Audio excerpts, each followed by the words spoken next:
Topic students हमारा agriculture में animal पर, पशुपालन पर स्टूडेंट्स हम चर्चा करेंगे।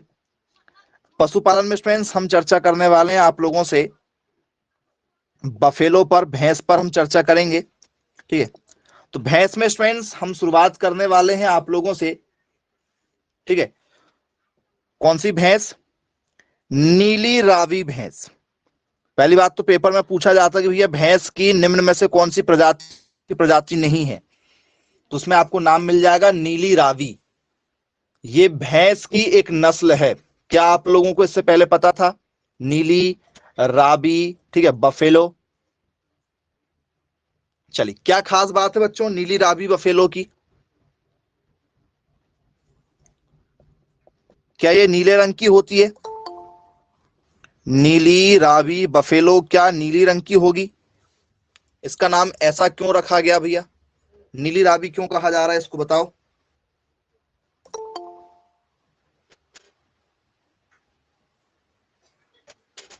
जी,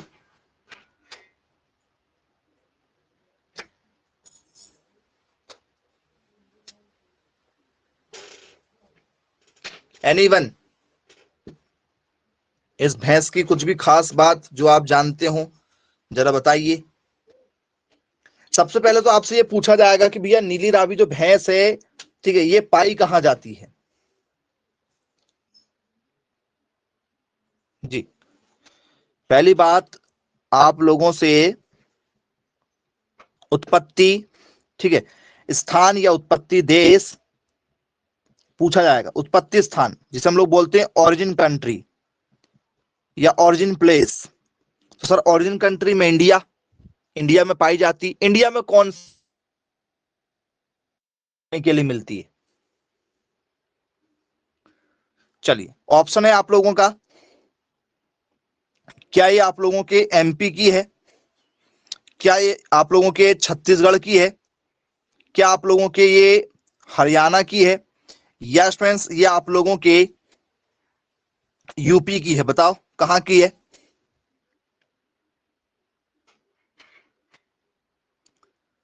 अब जिन लोगों को नहीं मालूम होगा तो वो ये चार ऑप्शन में से किसी एक में लगा देंगे। हालांकि ये है कहां की? पंजाब की है। बस मुझे ये जानना था कि आपको पता है या नहीं पता। हाँ, एक बच्चे ने ऑप्शन सी लगा दिया। कहां की है ये? पंजाब की है, याद रखिएगा। नीली रावी भैंस पंजाब की है। बोले चलिए ठीक है, बनेगा। तो क्या ये नीले रंग की है? क्या आपने कभी कोई नीले रंग की भैंस देखा है? बोल सर इतने बड़े हो गए आज तक हमने नीले रंग की भैंस नहीं देखा। तो फिर इसका नाम नीली रावी क्यों रखा गया?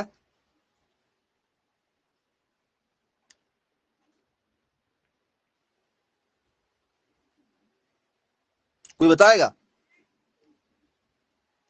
इस भैंस को यदि आप देखोगे, ठीक है, तो इसका रंग कैसा होता है? तो स्टूडेंट्स इसका रंग होता है ब्लैक और माथे पर हल्का सा व्हाइट सा आपको जो है वो स्पॉट देखने के लिए मिल जाएगा। कुछ इस तरीके की ये क्या होती है आप लोगों की भैंस होती है।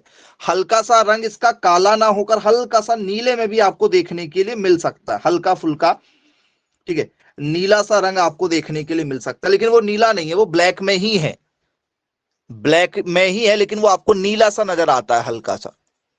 वो सर इसको नीली रावी क्यों रखा गया? तो बच्चों याद रखिएगा, पंजाब का नाम पंजाब क्यों है पता है आपको? सर पंजाब का नाम पंजाब इसलिए है क्योंकि ये 5 नदियों से घिरा हुआ है। पंजाब में 5 नदियां हैं, इसलिए पंजाब घिरा। कौन सी? रावी, चिनाब, सतलज, कौन सी? सतलुज, ब्यास और झेलम। पंजाब में ये 5 नदियां पाई जाती हैं, इसलिए पंजाब कहा गया। पंजाब मतलब 5 नदियों का गढ़, उसका नाम रखा गया पंजाब। ये 5 नदियां हैं पंजाब की। तो ये रावी नदी के पास में पाई जाती है। वैसे इसका उत्पत्ति स्थान कहां पर है? सर रावी के किनारे है, और इसका हल्का सा रंग जो है वो नील जैसे नजर आता है, हल्का सा रंग जो है वो नील के जैसे दिखाई देता, पूरा नहीं दिखाई देता क्योंकि ब्लैक ही होती देखने में, तो इसलिए इसका नाम रखा गया नीली रावी।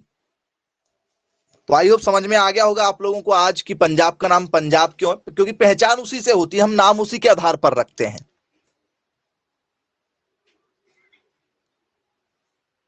सही बात है कि नहीं? बोले हाँ। तो नीली रावी का उत्पत्ति स्थान पंजाब। और कुछ खास बात,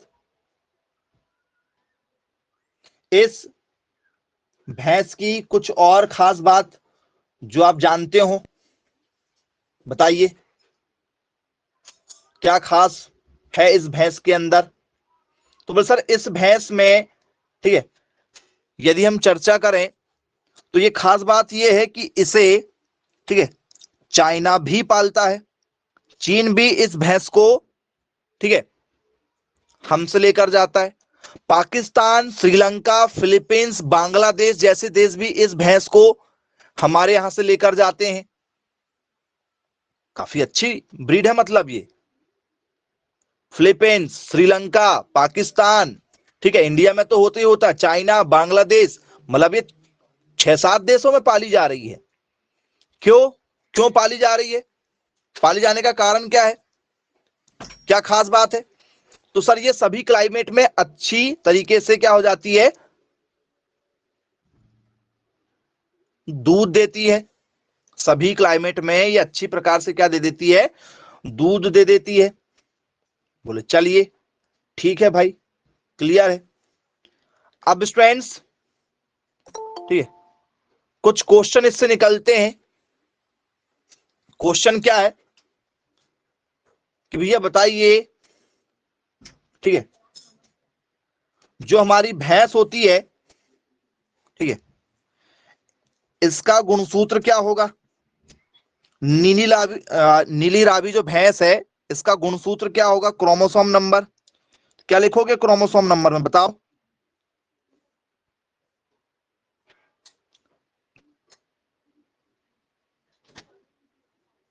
तो स्टूडेंट्स ये कैसे ही जगह में रहना पसंद करती हैं? तो सर ये नदी के किनारे है, नीली रावी नदी के किनारे है, और ये नदी के किनारे जो लोग रहते हैं उसे हम लोग कहते हैं नदीय भैंस। उसे हम लोग क्या कहते हैं? नदीय भैंस में काउंट करते हैं, जिसे हम लोग बोलते हैं रेवेरिंग या रेवेनाइन बफेलो, इस नाम से इसको हम लोग जानते हैं। और जितनी भी नदीय भैंस रहती है उनका गुणसूत्र होता है 2n बराबर 50। गुणसूत्र नर और मादा की संख्या जो एक पीढ़ी से दूसरी पीढ़ी पर लेकर जाती है, ले जाती कि नहीं ले जाती है पीढ़ी? बोले हाँ सर, हमें जो रंग रूप मिलता है वो हमारे माँ बाप से ही मिलता है। तो माता पिता के जो रंग रूप हमारे अंदर आते हैं वो क्रोमोसोम के कारण से ही आते हैं। तो बोले चलिए ठीक है भाई। ये स्टूडेंट्स लगभग लगभग 13 से 15 लीटर तक दूध दे सकती हैं पर डे। 13 से 15 लीटर दूध प्रतिदिन आपको इससे मिल जाएगा। काफी अच्छी भैंस इसे माना जाता है। तो बोले चलिए भाई ठीक है, 15 लीटर तक ये दूध दे सकती है तो काफी बढ़िया है, ठीक है, कोई दिक्कत नहीं इसमें। अब आगे इसमें चर्चा करेंगे हम लोग कुछ क्वेश्चनों के साथ में जो सभी जानवरों के लिए रहेंगे common.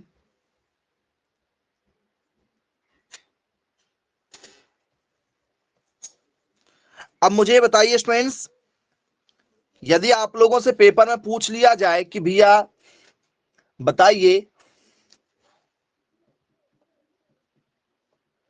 National institute of animal nutrition and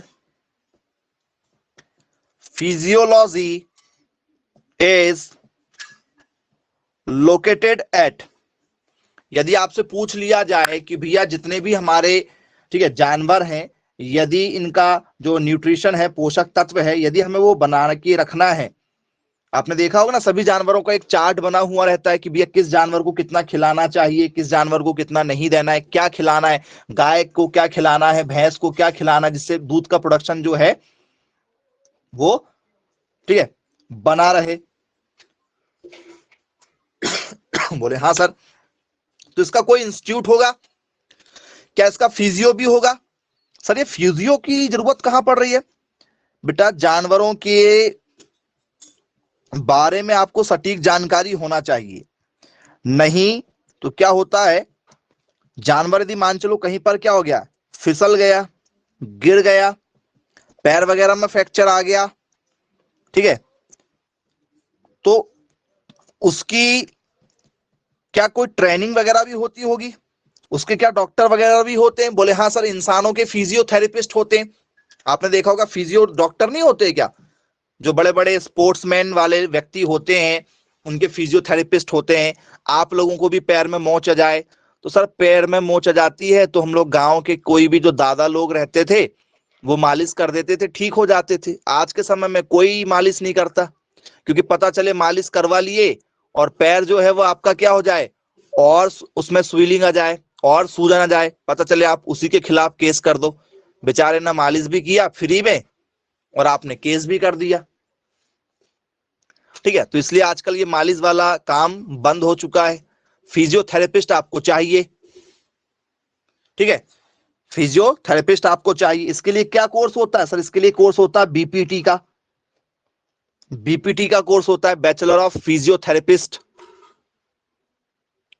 ये कोर्स सबसे ज्यादा चलता है यदि आपको फिजियो बनना है। नाड़ी ज्ञान और शारीरिक की आपकी जितनी भी हड्डी हैं, आपकी सभी हड्डियों का ज्ञान होता है कि भैया कौन सी हड्डी में क्या प्रॉब्लम है और किस हड्डी को दबाने से क्या ठीक हो जाएगा।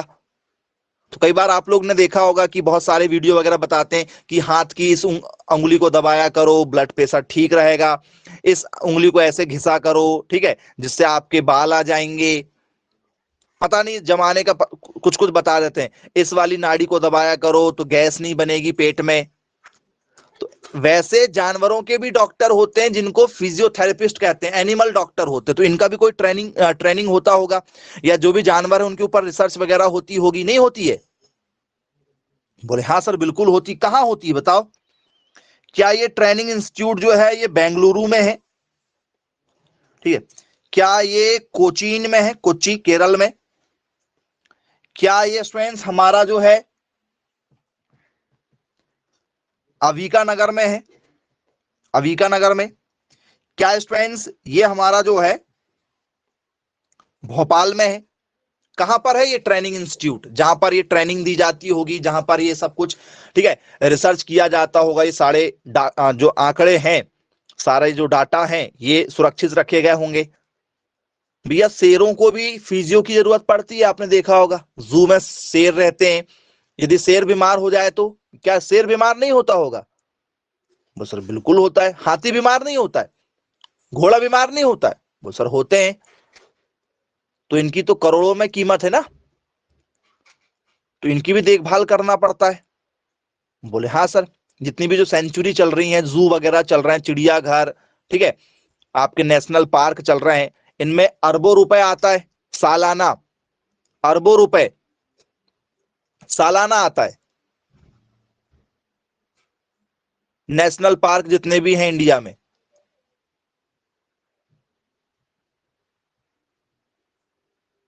तो फिर इसका ट्रेनिंग भी तो होता होगा।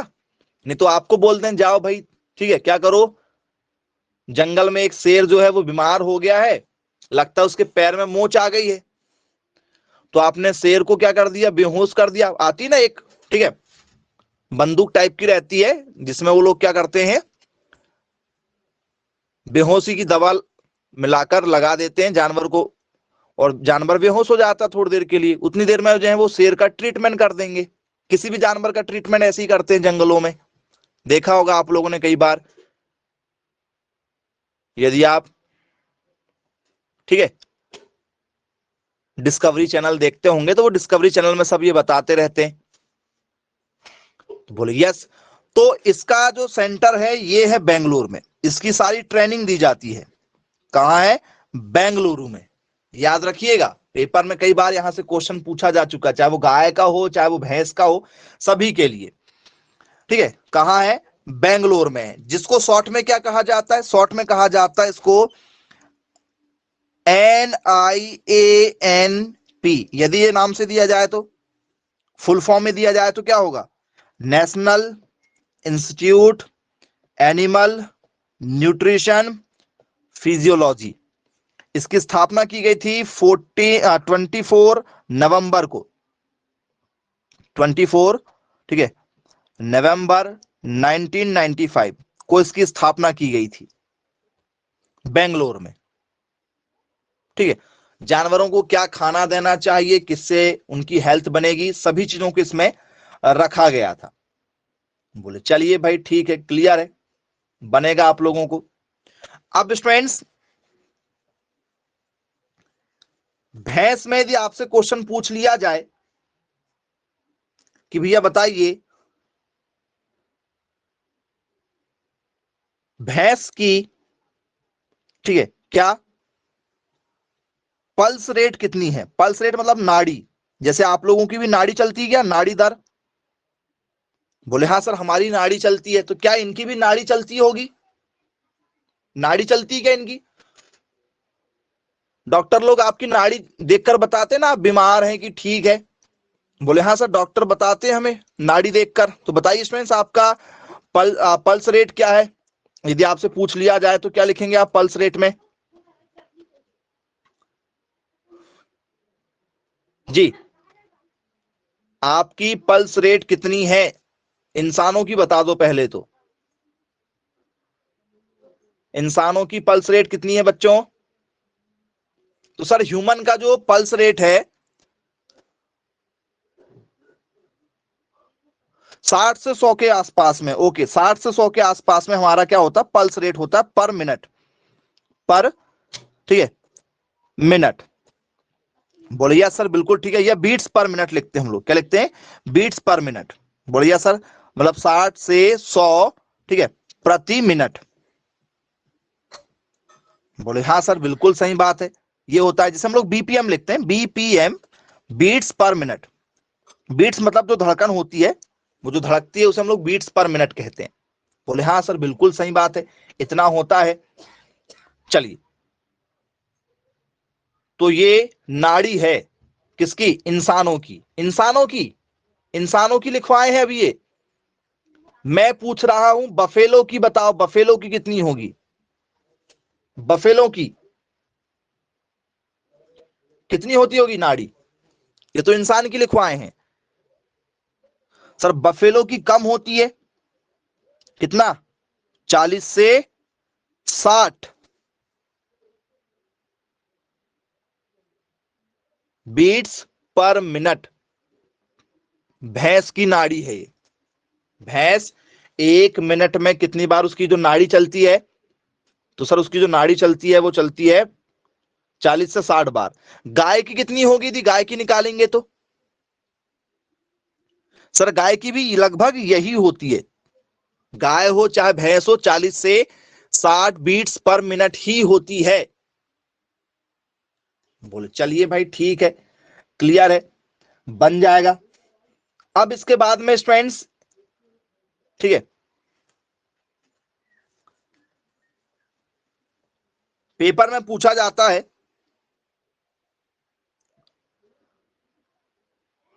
चलो, विच इज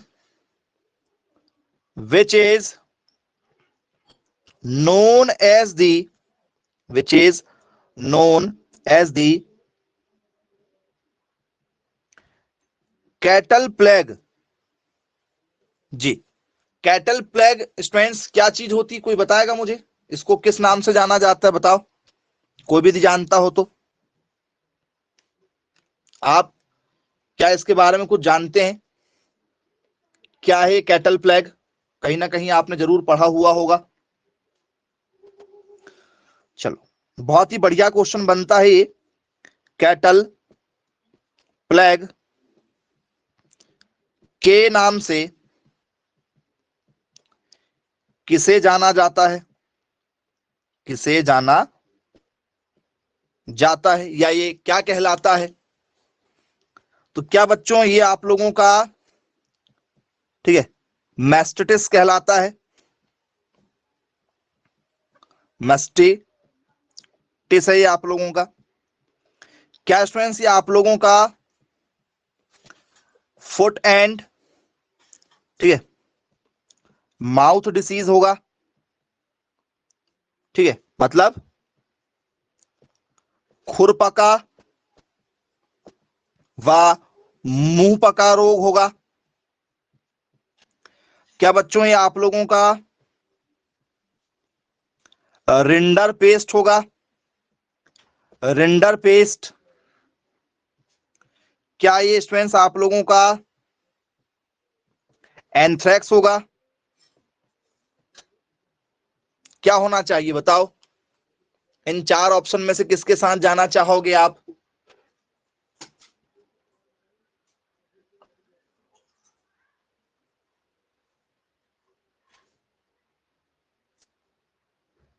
पहली बात तो ये कि यदि आप लोगों से पेपर में यदि पूछ लिया जाए,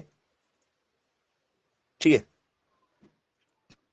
कि भैया ये रिंडर पेस्ट क्या है, ठीक है, तो सर ये रिंडर पेस्ट जो है एक बीमारी है। किसमें होने वाली? तो सर जानवरों में होने वाली, गाय और भैंस में होने वाली बीमारी का नाम है रिंडर पेस्ट।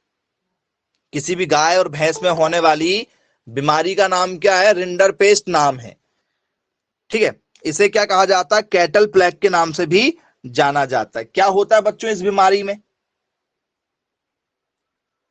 यदि आप लोगों से पूछ लिया जाए कि भैया बताओ क्या होता है इस बीमारी में, तो क्या लिखना चाहेंगे आप इस बीमारी के बारे में? कुछ खास जो आप जानते हो और बताना चाहते हो?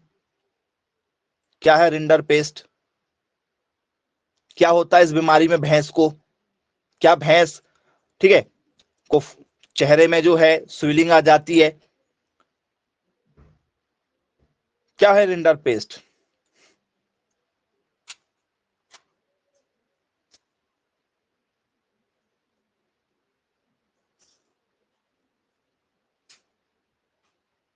एनीवन?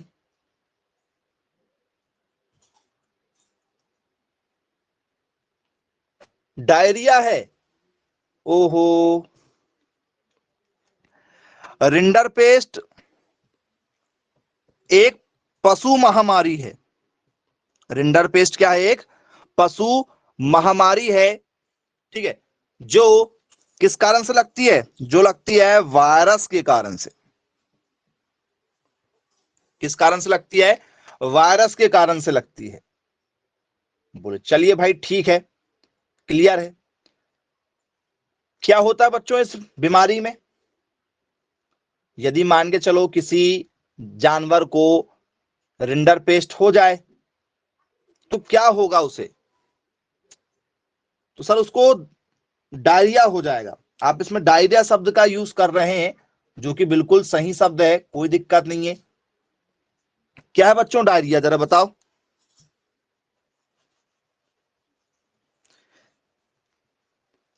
इसमें डायरिया होने लगता है जी।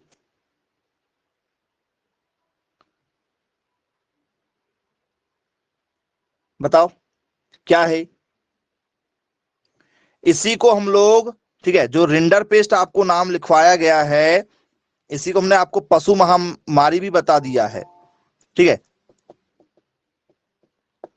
इसी रिंडर पेस्ट बीमारी को, इसी रिंडर पेस्ट रोग को, ठीक है, क्या कहते हैं और लोग? इसी को कहा जाता है स्टेफ मुरैन, इस नाम से जाना जाता है, या स्टेपी, स्टेपी मुरैन के नाम से जाना जाता है। ये नाम है इसके, वायरस के कारण से हो रहा है। तो क्या हो क्या रहा है इसमें? तो सर इसमें जानवर को थोड़ा सा फीवर आएगा। जानवर को क्या आएगा? थोड़ा सा इसमें फीवर आ जाएगा। और क्या हो जाएगा सर? इनको हो जाएगा डायरिया। डायरिया में क्या होता है? दस्त तो होते हैं क्या? डायरिया में क्या दस्त होने लगते हैं? बोले हाँ सर, डायरिया में दस्त तो होने लगते हैं जी। और क्या होगा जी? और क्या होता है रिंडर पेस्ट में जी?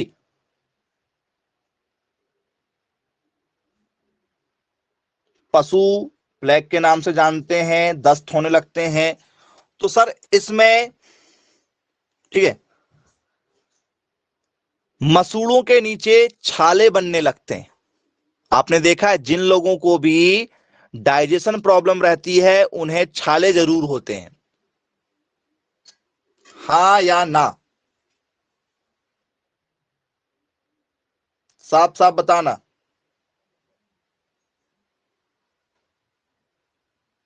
बोले हाँ, कॉमन बात है।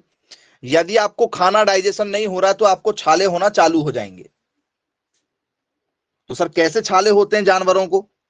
जैसे इंसानों को होते हैं, जैसे इंसानों को होते हैं। यदि आपको एक ठीक है पिक्चर में दिखाया जाए तो स्टूडेंट्स ये जानवरों के आपने देखा होगा जीभ के नीचे छाले हो जाते हैं, ऐसे इंसानों को भी हो जाते हैं। यदि आपने अपने आप को देखा होगा कई बार, ठीक है, आप मिरर में देखने लगते हैं अपने आप को, नहीं देखते? बोले हाँ सर बिल्कुल देखते हैं हम लोग। इंसानों को भी तो होते हैं छाले। चलिए, तो बोले यस। तो इस ठीक है रिंडर पेस्ट में यदि हम चर्चा करें तो इसमें छाले बन जाते हैं। ठीक है, क्या ये बीमारी एक प्रकार की पोकनी है? कैसे पोकनी भी बोल सकते हैं, पोकनी, पोकनी माता के नाम से जाना जाता है इसे। क्या ऐसा बोल सकते हैं पोकनी माता वगैरह? नहीं, वो सर बिल्कुल इसको क्या कहा जाता है, पोकनी रोग भी कहा जाता है। क्या कहा जाता है? पोकनी रोग भी कहा जाता है, याद रखिएगा। ठीक है, ओके। और अब यदि मैं आपसे पूछ लूं कि भैया ये जो रिंडर पेस्ट रोग हो रहा है, ये आप अभी बोल रहे हैं, सभी आप बता रहे हैं कि सर ये वायरस के कारण से हो रहा है, तो उस वायरस का नाम बताओ जरा मुझे। रिंडर पेस्ट किस वायरस के कारण से होता है? विच ठीक है वायरस इज ठीक है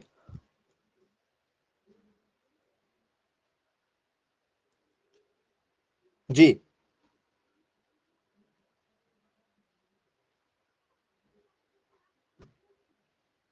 क्या होगा?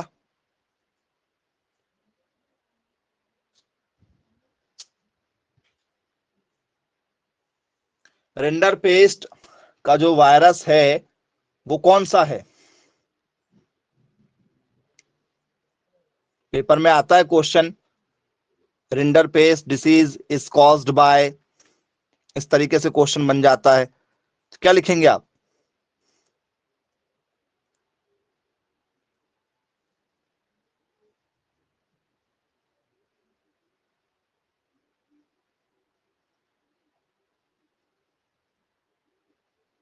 चलो क्वेश्चन दे दे बना के। क्वेश्चन है rinder paste disease is caused by, ये कई बार पेपर में आ चुका है क्वेश्चन। रिंडर पेस्ट ठीक है रोग होता है, किस कारण से होता? पहली बात तो वायरस, बैक्टीरिया, फंगस, तो सर वायरस के कारण से। किसके कारण से? वायरस के कारण से। और उस वायरस का नाम यदि आ जाए तो, उस वायरस का नाम यदि आ जाए तो फिर क्या होगा? तो वायरस का नाम आप लोगों को नहीं मालूम, कुछ लोग रिंडर पेस्ट वायरस ही लगा रहे हैं। चलो ठीक है, कोई दिक्कत नहीं है। वायरस का नाम याद रखिएगा, पैरामाइक्सो वायरस, पैरामाइक्सो वायरस। इस वायरस के कारण से ठीक है क्या होता है, गाय और भैंस को रिंडर पेस्ट बीमारी होती है। बोले चलिए ठीक, क्लियर है। इसी को दूसरे शब्दों में कुछ लोग क्या कहते हैं, मॉरविल्ली वायरस के नाम से जानते हैं। सुना है आप लोगों ने मॉरविल्ली वायरस? बोले हाँ। ये दोनों में से आपको कोई एक नाम मिलेगा। मैक्सिमम टाइप आपको ये नाम मिलता है, ये नहीं मिलेगा तो ये मिलेगा। दोनों में से कोई एक ही ऑप्शन आपको मिलेगा, दोनों ऑप्शन साथ में नहीं मिलेंगे, है ना। उसमें घबराना मत कि सर दोनों ऑप्शन मिल जाए तो क्या करेंगे, नहीं मिलते हैं दोनों ऑप्शन।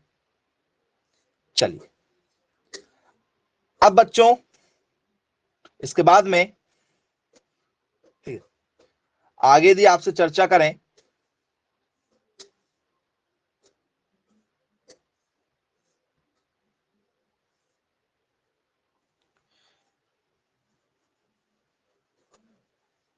क्या स्टूडेंट्स, यदि ये बीमारी वगैरह होती है तो क्या जानवर वगैरह मरते होंगे। बोले हाँ सर, जानवर जो है नॉर्मली ठीक है 17 साल तक जीते हैं। लगभग कितने साल तक जीते हैं, यदि आपसे एज पूछ लिया जाए कि भैया बताइए भैंस की एज कितनी होती है, भैंस की एज, उम्र, भैंस की उम्र कितने वर्ष की होती है जी। एक नॉर्मल ठीक है बफेलो एज यदि आपसे पेपर में यदि पूछ लिया जाए तो आप क्या आंसर लिखना चाहेंगे, बफेलो की एक एज जो है वो कितनी होती है।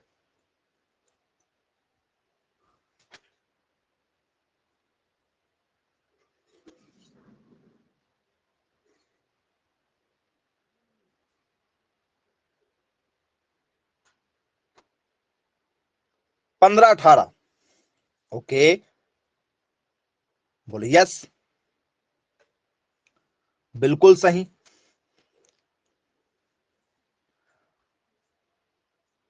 और कोई 15 18 के अलावा कुछ यदि आप देना चाहें तो क्या 15 18 ही सही है।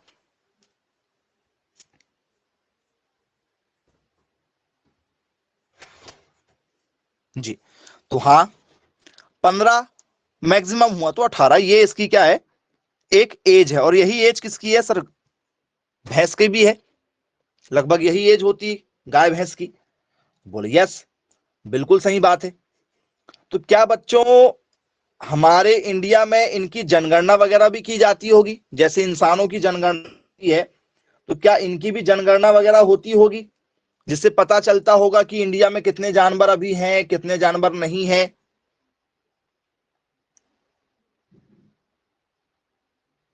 बोले हाँ जी।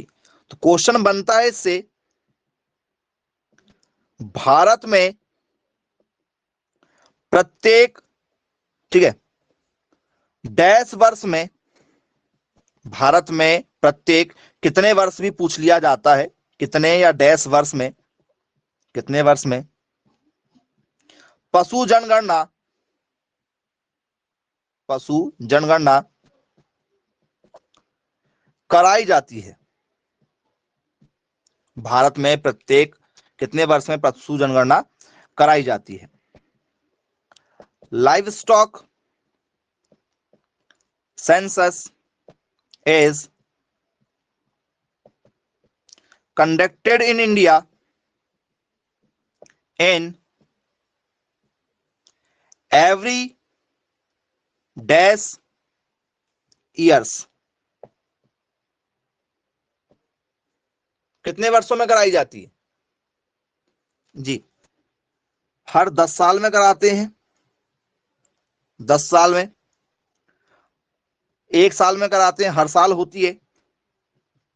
सरकार जैसे 5 साल में चुनाव लड़ती वैसी करवाते हैं, या स्टूडेंट्स हर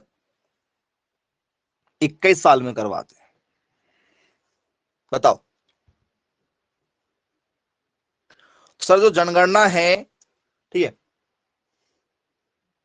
उसको ठीक है यदि हम देखेंगे तो सर ये होती है हर 5 साल में। पशु जनगणना जो होती है कब होती है, हर 5 साल में करवाई जाती। बोले चलिए ठीक, क्लियर है।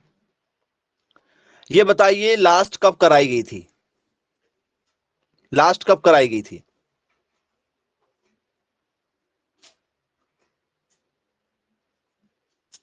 लास्ट जनगणना कब कराई गई थी, 2011 में कराई गई थी। वेरी गुड, भगवान भला करे 2009 बोलने वालों का, 2011 बोलने वालों का। उसके बाद से मतलब सरकार सोई हुई है, जो 2011 बोल रहा हूं उसके बाद से सरकार मतलब 5 साल जोड़ के नहीं कराएगी, मतलब 2016 में नहीं कराई होगी, ऐसा आप कहना चाह रहे हैं?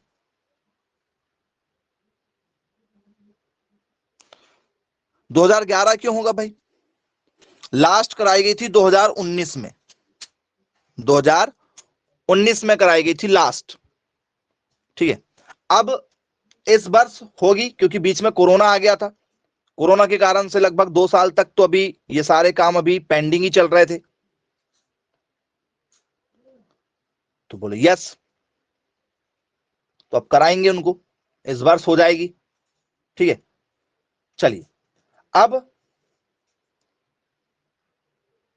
सबसे ज्यादा कौन से राज्य में पशु मिले?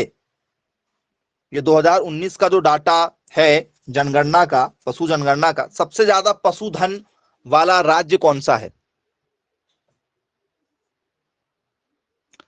यूपी सबसे ज्यादा है। ओके, पहले नंबर पे यूपी है, यूपी पहले नंबर पर है। कितना परसेंट लेकर? 68% के आसपास में, 68% के आसपास में। क्या ये सही है? ऐसा कुछ परसेंटेज में सही रहेगा क्या? बोले सर नहीं, परसेंटेज में कभी सही नहीं रहेगा। ठीक है, सर्वाधिक यूपी याद रखिएगा। मिलियन में हां रह सकता है, मिलियन मतलब कितने लाख? 68 लाख पशु हैं यूपी में जिनकी काउंटिंग की जा चुकी, ये सही डाटा रहेगा, परसेंटेज में नहीं रहेगा। 68 मिलियन पशु हैं यूपी में जनगणना के आधार पर। सेकंड नंबर में कौन है? पहला हर किसी को पता होता, जरा दूसरा नाम बताना, दूसरे नंबर में कौन है? राजस्थान है दूसरे नंबर में। राजस्थान के साथ जाना चाहते हो? आरजे, राजस्थान का दूसरा नंबर है बोले। चलो भाई ठीक है, राजस्थान का दूसरा नंबर है। कितने पशु हैं यहां पर? यहां पर लगभग लगभग 57 मिलियन पशु हैं। कितने? 57 लाख पशु हैं। गाय, भैंस, भेड़, बकरी, जितने भी पशु हैं सभी पशु की काउंटिंग की गई है। चलो तीसरे नंबर में कौन है? तीसरे नंबर में कौन है?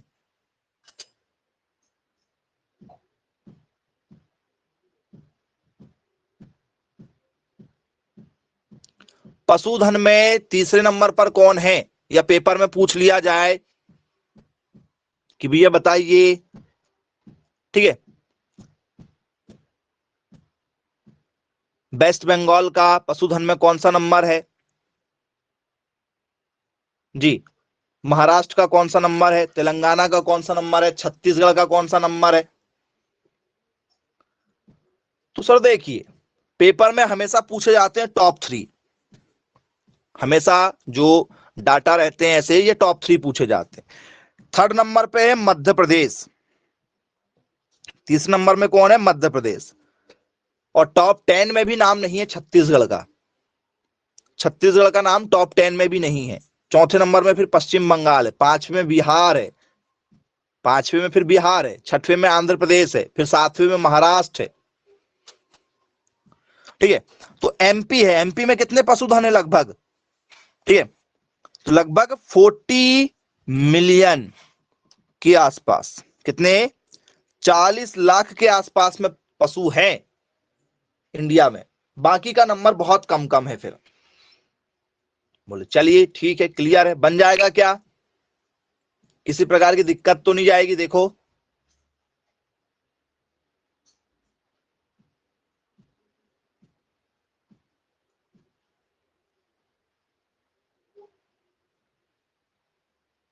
चलिए ओके। अब बच्चों इसके बाद में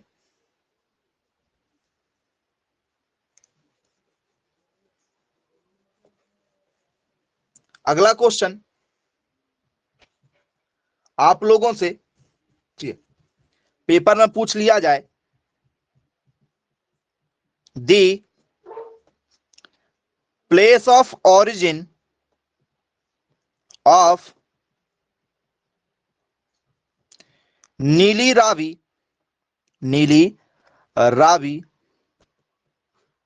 बफेलो इज, मतलब नीली रावी का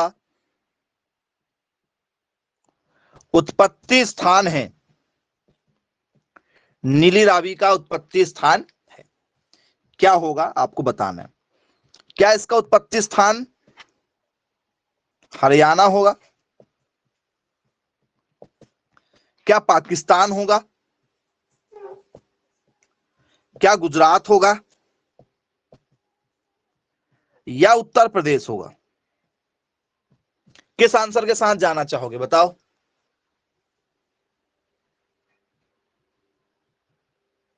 भाई क्वेश्चन तो क्वेश्चन है और क्वेश्चन ऐसे ही बनते हैं,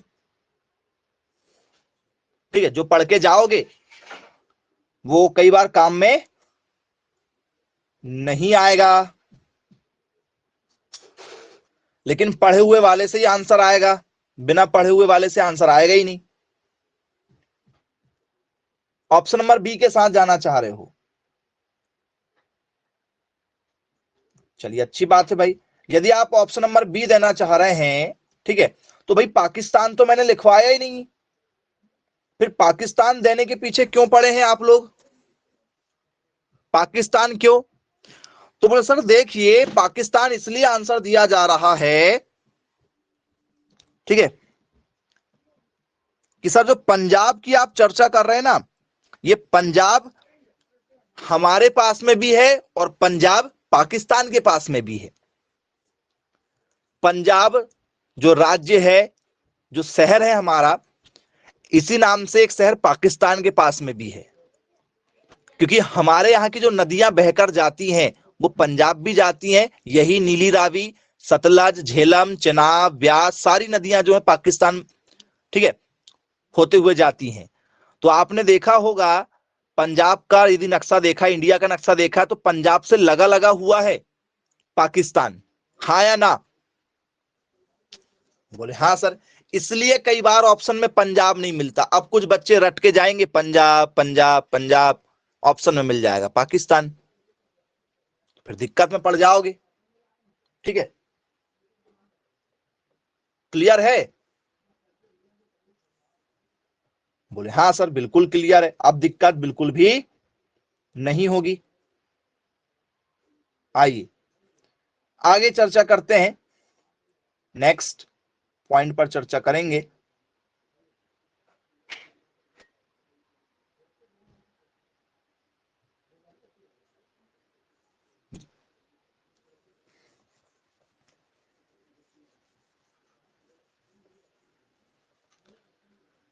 ये बताइए बच्चों, ठीक है,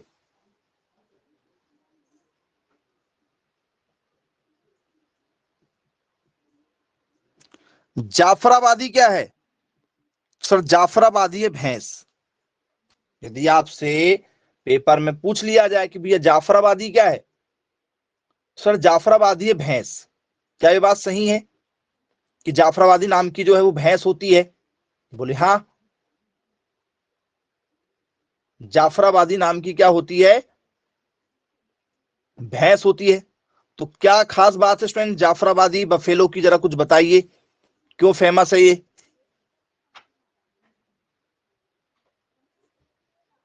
जाफराबादी भैंस क्यों फेमस है? कोई भी जो जानकारी थोड़ी बहुत रखते हैं बिल्कुल बताइए, क्यों पढ़ा जा रहा है इसको, क्या खास बात है?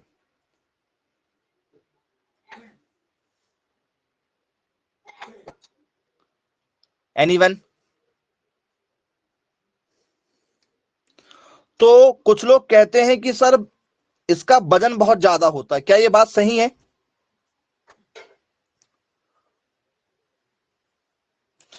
तो बोले यस सर, सर्वाधिक भारी नस्ल है ये, सर्वाधिक भारी नस्ल मतलब क्या है ये? सर इसका होता है हैवी वेट। हैवी वेट सबसे वजनदार नस्ल यदि कोई है तो वो जाफराबादी है। वो सर क्यों? भैया इसका 600 किलोग्राम तक का वजन होता है। 600 किलो की भैंस है जी। कितने किलो की? 600 किलो की। बाकी भैंस 400, 450, 500, 550 तक चलती है। ये 600 किलो से क्या होती है? चालू होती है जी। अब कुछ लोग बोलेंगे सर इसको देखना पड़ेगा, अभी तक इसको आपने नहीं देखा होगा। आइए जरा दिखा देते हैं, देखकर भी आप बोलेंगे कि सर क्या बात है। ठीक है, देखकर मजा आ गया। ये देखिए भैंस। मजा ना आए तो बोलो कि सर देखकर मजा नहीं आया।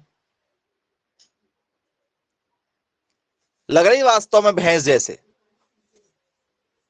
बोले यस सर, बहुत हैवी है, बहुत ज्यादा ही हैवी है। चलो और दूसरी आपको इसमें दिखाते हैं नस्ल, इसी में मतलब और दूसरी वैरायटी दिखाते हैं।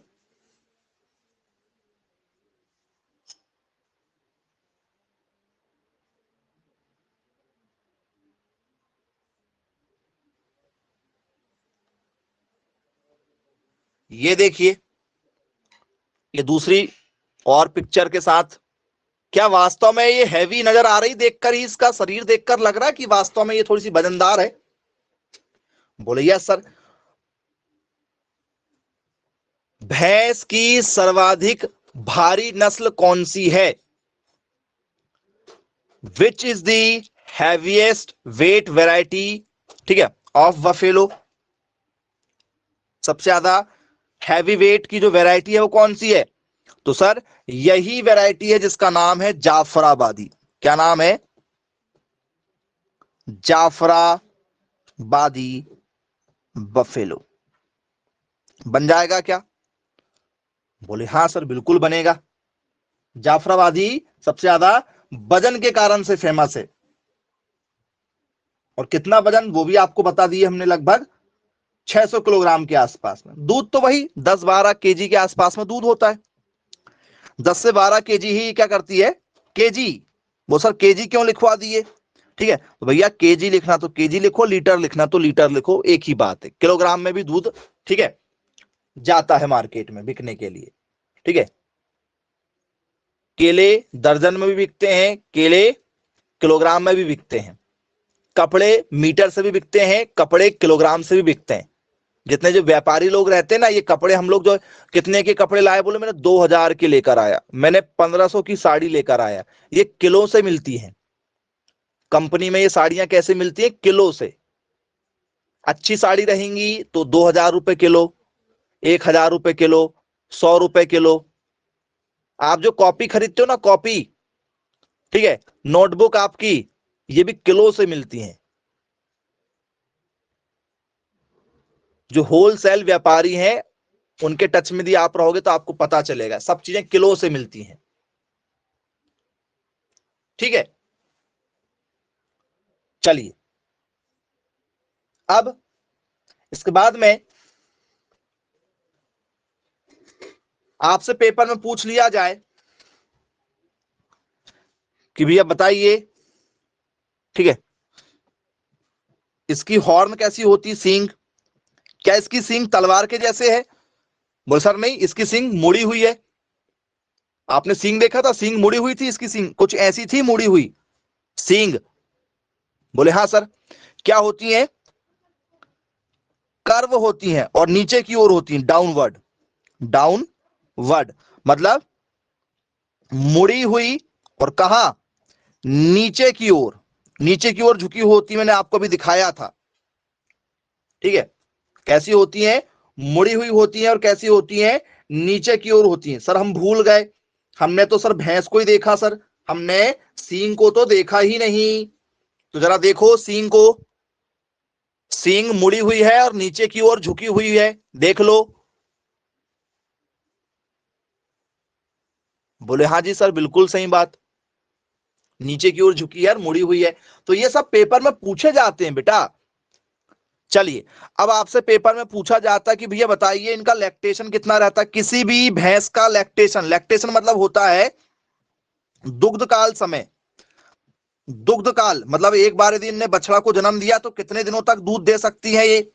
पता चले आपके घर में भैंस ने एक बछड़े को जन्म दिया, आप 50 साल तक भैंस को दूध निकाल रहे हैं। बोल सर 50 साल तक तो ये जिंदा ही नहीं रहने वाली। ठीक है, चलो 2 साल बोल लो, 3 साल, 4 साल। आज आपके घर में भैंस ने दूध दिया, ठीक है, मतलब जन्म दिया किसी बछड़े को, दूध निकालना चालू आज से, तो कितने साल तक दूध निकाल लोगे? 2, 3, 4, 5 कि सर 15 साल तक जिंदा है तो 3 साल में पहला बच्चा आया, ठीक है, तो तब से लेकर आज तक हमारे घर की भैंस दूध दे रही। यदि ऐसा हो जाता तो बताओ क्या आप ऐसा कर सकते थे? मतलब 3 साल की उम्र में किसी भैंस ने आज जो है पहला बच्चा दिया, इसके बाद में वो दूध देती जा रही है, तो क्या टेंशन है क्या हमको बच्चे की? वो सर नहीं, किसी को टेंशन नहीं होती ज्यादा, दूध तो मिल रहा है, बात खत्म, टेंशन ही नहीं गर्भ धारण करवाने की, क्योंकि गर्भ धारण कराने से दूध कम हो जाता है। सर नहीं, ये एक निश्चित समय तक दूध देती हैं, ये एक निश्चित समय तक दूध देती हैं। तो बताइए भैंस कितने दिनों तक दूध देती हैं? तो भैंस लगभग 305 दिनों तक दूध देती हैं, लगभग 305 दिनों तक, या 300 दिनों तक भी बोल सकते हो तो भी कोई दिक्कत नहीं। कितने दिनों तक? 300 दिनों तक दूध देती हैं। यदि एक बार यदि उनने क्या किया है, बच्चे को जन्म दिया है, तो 300 दिनों तक दूध देंगी लगभग। आज यदि किसी बच्चे को जन्म दिया भैंस ने तो 300 दिन तक वो दूध दे सकती हैं। उसके बाद में फिर उनसे दूध नहीं निकलता है। फिर वो 10 लीटर वाली भैंस जो है वो आधा लीटर 1 लीटर दूध देगी तो उसको दूध देना थोड़ी बोलेंगे। बोले यस सर बिल्कुल ठीक है। तो स्टूडेंट्स, ये बच्चों को गर्भ में भी रखती हैं क्या भैंस? बोले हाँ सर बिल्कुल रखती हैं, उसे कहा जाता है गैस्टेशन। दोनों में फर्क है, लैक्टेशन मतलब दूध का समय, और गैस्टेशन मतलब गर्भकाल, मतलब बच्चे को पेट में रखना। तो गर्भ का समय कितना होता है सर? गर्भ का समय होता है 310 दिन का। दोनों में अलग अलग फर्क है, ठीक है। 310 इसका मत लगा देना और इसका 300 मत लगा देना, गड़बड़ मत कर देना। दूध लगभग 300 दिनों तक देती है और बच्चे को गर्भ में रखती है, जैसे महिलाएं रखती है 9 महीने, वैसी भैंस रखती है 310 दिन तक अपने बछड़े को पेट के अंदर। बन जाएगा क्या? दिक्कत तो नहीं जाएगी? जरा देखो, सब ठीक है? टॉपिक क्लियर हुआ भैंस का? आपको हमने जाफराबादी भैंस बताया जो सबसे विशाल भैंस है। कहां पाई जाती है ये तो बताया ही नहीं, कहां पाई जाती? जाफराबादी भैंस कहां पाई जाती है? गुजरात में। और इंडिया की नहीं, पूरे विश्व की सबसे भारी नस्ल है, सबसे वजनदार नस्ल है जाफराबादी। सर पूरा विश्व क्यों बोल दिए? क्योंकि केवल 4-5 देशों में ही पाली जाती है भैंस, बाकी किसी देश में और नहीं पाली जाती है।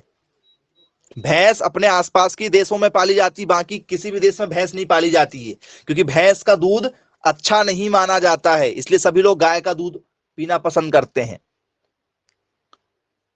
ठीक है, इसलिए कहावत भी भैंस के ऊपर बनी है, गाय के ऊपर नहीं बनी। गोरा अक्षर भैंस बराबर, पीला अक्षर भैंस बराबर, ठीक है, नीला अक्षर भैंस बराबर, लाल अक्षर भैंस बराबर, ऐसा बोलते हैं क्या कि लाल अक्षर गाय बराबर? बोले सर नहीं, काला ही अक्षर बोलते हैं, क्योंकि भैंस काली होती और भैंस को भी लाल नहीं बोला गया है, काले ही अक्षर भैंस बराबर होते हैं। गई भैंस पानी में, इसका क्या मतलब है कि काम बिगड़ गया, मतलब गलत चीज भैंस के साथ ही बोली गई है।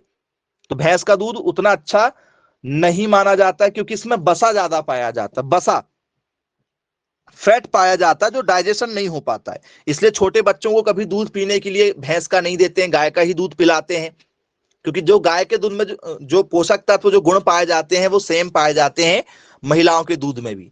इसलिए महिलाओं का दूध यदि ना मिल पाए तो गाय का दूध भी पिलाना चालू कर देते हैं हम लोग। तो ये दो भैंस है जाफराबादी, गुजरात में इसका उत्पत्ति स्थान है। जगह है जूनागढ़, यदि जगह पूछ ली जाती है तो फिर दिक्कत हो जाती है। जूनागढ़, क्या लिखोगे